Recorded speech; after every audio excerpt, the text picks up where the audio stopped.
Tenant, having paid rent for decades, stopped from denying landlord's title. High Court reiterates in Civil Revision Application number 576 of 2019.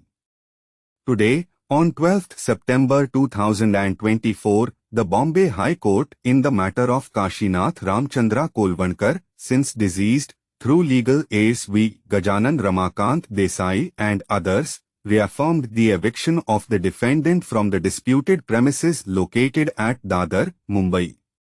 The court ruled that the defendant, who had challenged the landlord's title, could not do so without first vacating the property. The decision clarifies long-standing principles under Section 116 of the Indian Evidence Act and reinforces the boundaries of tenant rights under the Bombay Rent Act. This case, which involved a cooperative housing society's claim over land ownership, has far-reaching implications for tenancy law in India.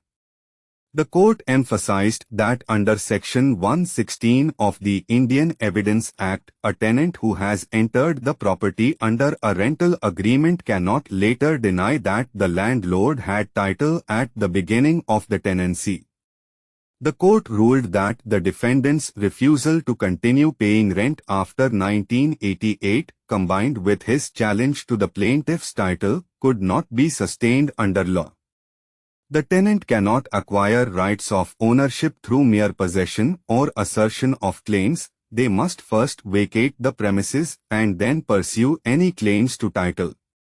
Landlord-tenant relationship under the Bombay Rent Act. Justice Marne reiterated that under the Bombay Rent Act, the definition of landlord does not necessarily require ownership of the property.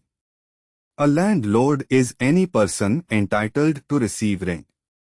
The existence of a landlord-tenant relationship alone, established through the tenant's long history of paying rent to the plaintiffs, was sufficient to maintain an eviction suit.